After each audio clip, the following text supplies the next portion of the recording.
A music executive died yesterday with a value of $850 million at the ripe age of 94, cozy and comfy in his bed. And every dollar of that $850 million was made off the backs of artists who did not make it to live past 50. Everything I'm about to say is verifiable information that you can find publicly on the internet. All right, let's jump in. The Aircrafts, 1967. One of the greatest soul singers to ever have lived, signs to a major record label through a subsidiary imprint, and then dies in a plane crash at the age of 26, 3 days after he recorded Sitting on the Dock of the Bay, a record that was not even finished by him because he did not live to finish it. The record company went ahead and filled the song with whistling as a placeholder and then released it anyway. This became the first post-death #1 single in music history. And when his label, after his death, went to claim his catalog, they found that a major record label that shall remain nameless had already claimed it. The plane went down, the catalog went up, and the company kept making money. 2001, a young artist whose uncle owned her masters dies in a plane crash. A witness states that she was allegedly given a sedative before she was loaded onto that plane unconscious. That plane was found to have been over its weight limit and piloted by someone with a fraudulent license. Her music's been locked in a vault for over 20 years, and her estate sees almost none of her revenue. The plane went down, the catalog went up, and the checks kept coming. 2026, an artist publicly announces his leaving his record label, saying on camera that he had made them tens of millions of dollars that the record company owes him. He gets his independent album going, starts off on his first world tour, and dies in a helicopter crash. Age of 32. Aircraft went down, catalog went up. The checks keep coming. Now let's talk about the ones that weren't aircraft, okay? 1996, an artist who was actively trying to unify the world through rap and who had cut the labels out of the beef between rap artists that they were profiting from is shot in a major American city in a car that he was not driving. 6 months later, the artist who this artist was beefing with is signed to the label the other artist was beefing with, that is actually co-founded by the same executive that died yesterday, is also shot in a major American city. Almost 30 years later, and both of their catalogs have generated over hundreds of millions of dollars since their deaths. 2019, an artist who owned everything, his store, his block, his label, was days away from meeting with LAPD about community investment, then shot outside his own business. A man was convicted, but the community never accepted the lone gunman story. He was 33. That the executive that died yesterday did not just own one record label. He was part of a an empire, if you will. He co-founded the label that most of these artists who have died in unsolved murders belong to. He co-founded the label that signed a group of 3 women who filed for bankruptcy despite making the record label $23 million.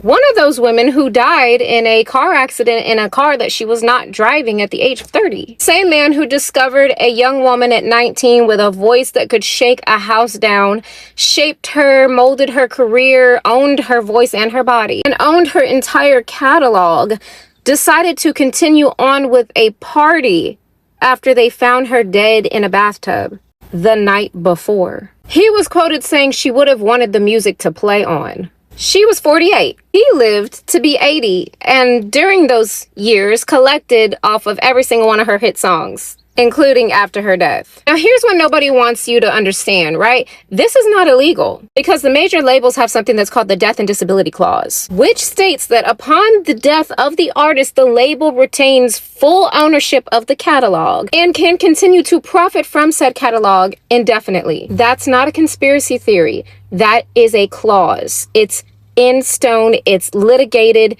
Look it up. This was designed to ensure that if the artist happens to die in a mysterious plane crash, helicopter crash, drug overdose, whatever the case may be, the machine keeps running. They keep making money after they're gone because the artist is replaceable, but the catalog is forever. Now, there are many other people that I could have brought up, I could have named, but I'm not going to name anybody else. All I simply did was read to you public information that is well documented about that music industry executive who died with a worth of $850 million that the industry wants you to believe was a legend worthy of being honored. And I just want to be sure y'all understand exactly who it is this legend was. Clive Davis is dead, and I feel like the best way to honor him is to pretend his death never happened. In the same way that he held his Grammys party right as Whitney Houston died 2 hours before and 4 floors up. Anyway, a few videos ago I said the music industry is not like the mob, it is the mob. Let's flash back to 1973 with a reminder of who Clive Davis really is. The top is a headline from Ben Fungtor's 1973 Rolling Stone report. Behind me is this New York Times piece I found online. In summary, as president of CBS Records, Clive was caught by the feds using fake invoices to pay off mafia, to launder money through the mafia. Actually, Clive's underling was caught doing it, and Clive only got fired for lack of oversight. Wink, wink, wink. We're talking about fake airfare invoices, fake limousine invoices, fake production invoices. $9,000 for Clive's own son's bat mitzvah, disguised as real payments, but really just payments to the mob. Clive got fired, had to start his own record label, aka Arista, from the ground up, I'm sure. 10 years later brings you Whitney Houston in the same spirit of the mafia. I talked about Clarence Avant maybe a few years ago, who is like widely known as like the godfather of the music industry. Who's his mentor? Joe Glazer from the Chicago Mob, the man who brought us all Billie Holiday. Lena Horne was 22 years old when she was signing a groundbreaking deal to MGM. Who was the head of MGM? Louis B. Mayer, a absolutely terrible man who literally was in the mob, funding his studio via the Purple Gang out of Detroit, working closely with them, using them for extortion, for his dirty work. Orson Welles says that he wouldn't have put it past Mayer to have people killed, because Mayer liked to think of himself as a founding father, as a capo of the mafia. I mentioned Billie Holiday and I mentioned Lena Horne because I'm going to mention Whitney Houston and the formula of women like them being picked up as sort of prize pony by these mafia figures. There's a culture of fear, extortion, threats, and murder that we can thank the mafia for being the foundation of the entertainment and the music industry. The generational figures, the sons and grandsons of these figures are still very much in power in the industry. The people they mentor are still very much in power, with the exception of one who is currently sitting in jail with his baby oil collection sitting in an FBI evidence locker. Clive brought us Whitney. Clive also brought us Diddy. He is a founding investor in Bad Boy Records. And I have a video on this from maybe 2 years ago that I will link in the comments on just the web of consolidation that Clive has built over urban media and the power figures across Def Jam and Bad Boy that he brought together. So Clive Davis died today, peacefully, surrounded by friends and family. And it makes me think about that day or night, February 11th, 2012, where Whitney passed away unpeacefully while trying to get prepared for his Grammy party. Whitney's body was still warm upstairs. And instead of stopping the party, Clive said the show must go on. Her body not even cold. Interesting. And I remember watching Entertainment Tonight that following Monday, and when they interviewed Clive and he was talking about Whitney, and it was very surreal because you would have never thought that somebody just died upstairs. One of your artists that you groomed and you was basically like a father figure, and it was just like another person gone, and now you're trying to make bank off of her death. That's exactly what that was giving at the time. And if I'm not mistaken, I even think they like did a whole tribute to her and everything. So I'm not celebrating or mourning anything. It's just amazing to look at the both sides of the coin. He got a peaceful death, but Whitney didn't get a peaceful anything, you know? I'm just sitting with the distinction of how they both left this world. And it shows who the industry protects versus who they act like they protect, but when it's really time to show that side, they're being exploited. And unfortunately for Whitney, she was exploited that night when she died. Clive is who you all think Diddy is. Remember now, he groomed and mentored Diddy. But nevertheless, I have nothing else. It was just that thought.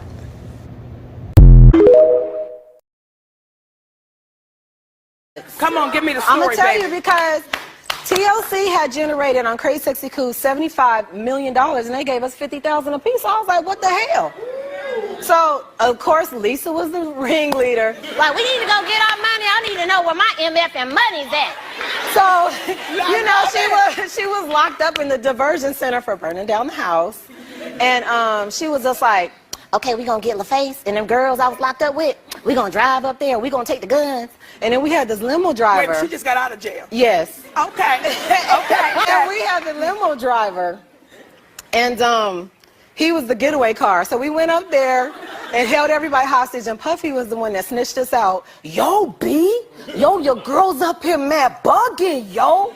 Do you ever have nightmares about TLC holding you hostage that time? Records interrupted a meeting with Diddy and wouldn't leave till Clive ponied up more cash for their hit album. They never. I just know that he down there looking up at us crying right now. And I would say R.I.P., but you know what they say. There's no rest for the wicked.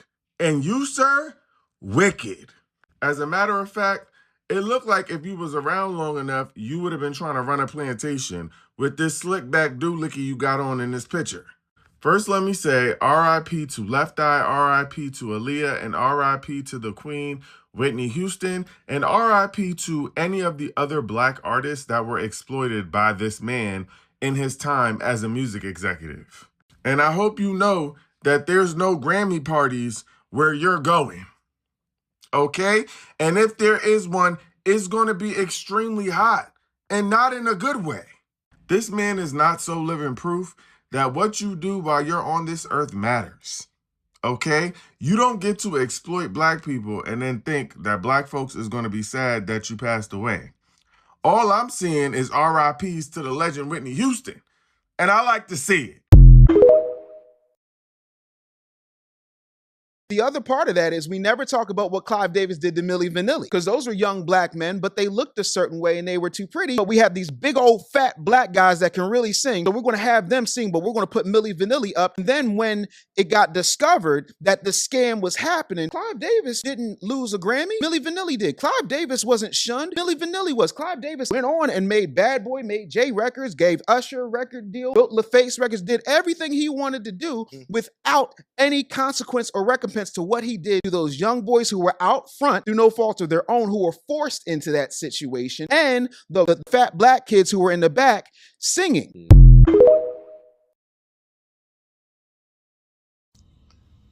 Music lovers, answer this question for me. Janis Joplin, great singer. Phyllis Hyman, great singer. Whitney Houston, great singers. These three women have something in common that nobody talks about. All three of these women in the era were at the top of the game. All these women were under Clive Davis. Do you know what happened to each one of these women under his management? Think about it. Think about those three women and research about them and their life. All under Clive Davis. All ended the same way.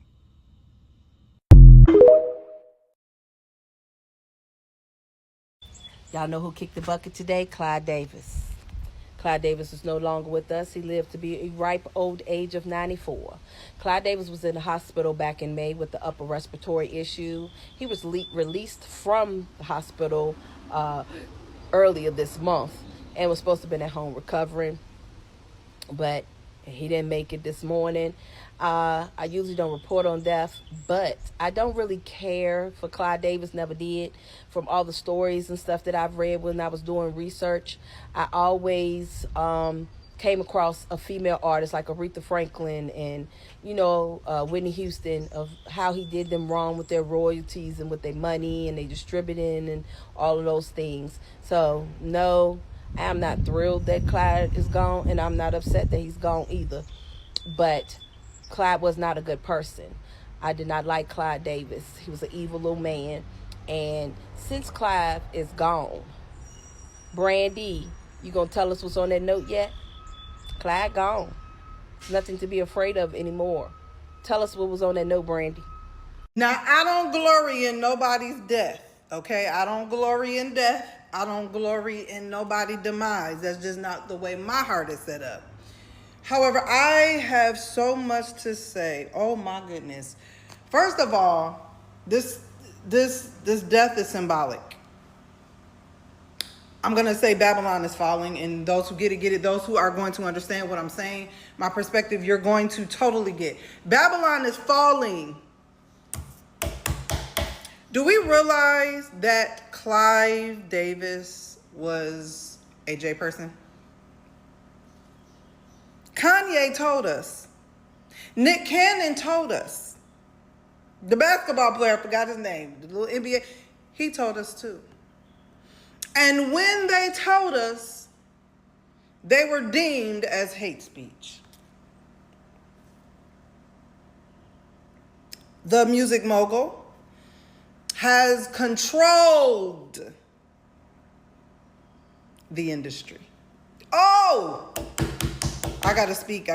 I'm sorry. I'm not gonna say that the music mogul have went on to glory. I can't report that today. But I will report that the music mogul executive, record producer, founder of a lot of your legendary artists, Clive Davis,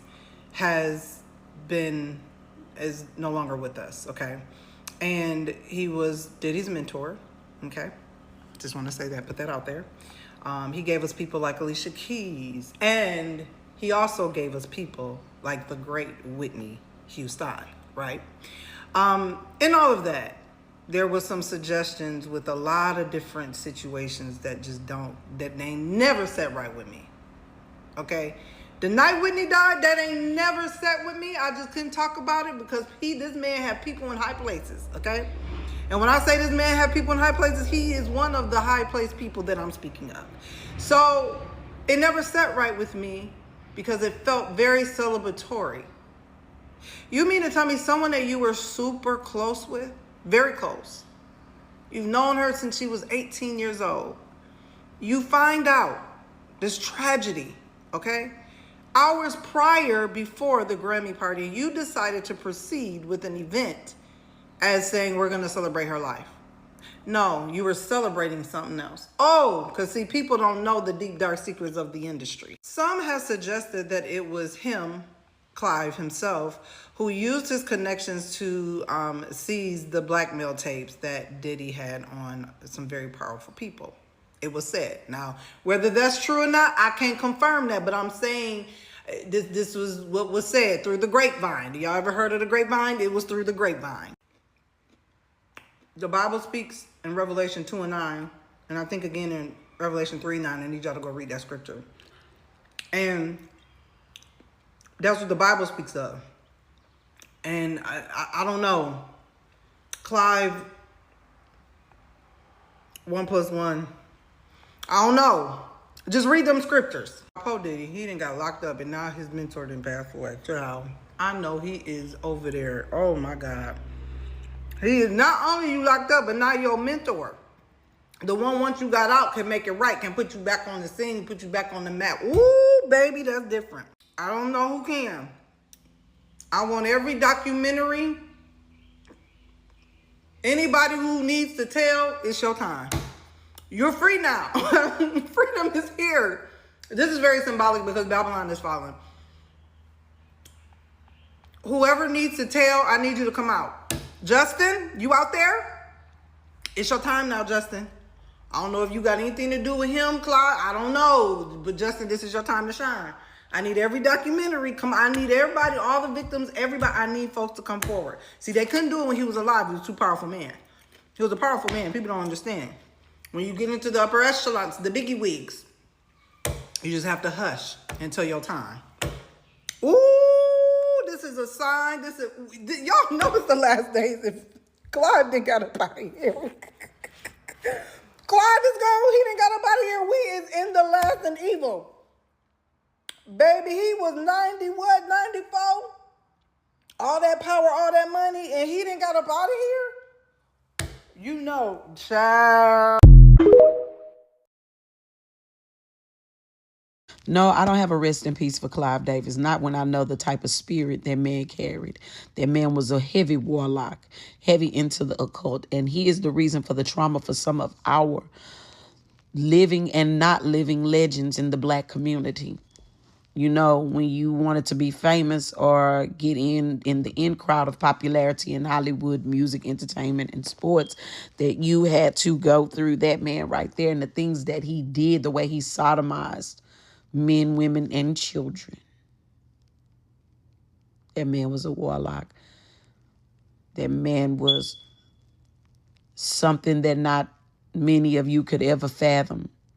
And the thing is, what I want is Netflix and everybody else to have the same energy that they have for destroying our black legends. I want y'all to keep that same energy for Mr. Stanky Clive Davis. May he rest in peace. Big piece. And I hope that Whitney was waiting for you at the gate. And I hope she whooped you know what, from front to back, side to side on your wow. She personally escorted you and dropped you in HE double hockey sticks. Because that's what you deserve, Mr. Clive Davis. Nobody care. Demon. So you mean to tell me Clive Davis has passed away at the age of 94? I woke up shocked this morning because this man has single-handedly outlived majority of the artists he was connected to. And listen, I know that there are some people who are probably in his family or X, Y, and Z that are very, very sad. But what I am saying is I need a documentary. I need a documentary of the artist that he was connected to that seemingly had a weird passing that happened. You know, a lot of people don't like Clive Davis for the mere fact of when Whitney Houston passed away, he continued with his pre-Grammy party saying the show must go on, and they hadn't even removed Whitney Houston's body from upstairs. There are some people who don't like him because of what happened to Janis Joplin, Phyllis Hyman, all these artists that we've heard out throughout history. And I'll say this, okay? When they came for Diddy, a lot of us, including myself, was like, when is Clive going to be next? When is he going to be next? And Clive has escaped somehow. He escaped somehow, y'all. I don't know about y'all, but I grew up on the side of YouTube, okay, that talks about it all. That talks about it all. And I'll say this, if they were right about Diddy, allegedly, you know, he is in prison right now, allegedly, then what else could they have been right about? I need a documentary. 50 Cent, get on that.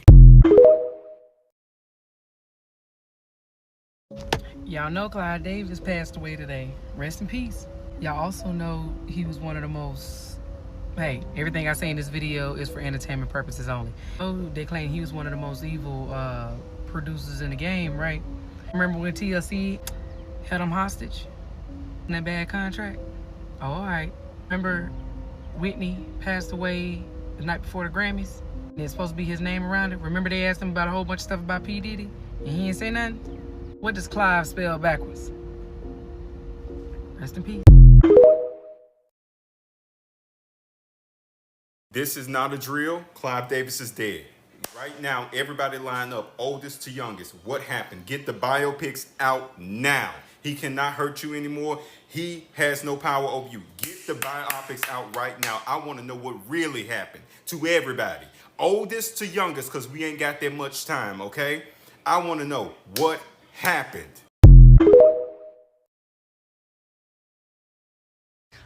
And after Juneteenth weekend, to top it off, Clive Davis died today.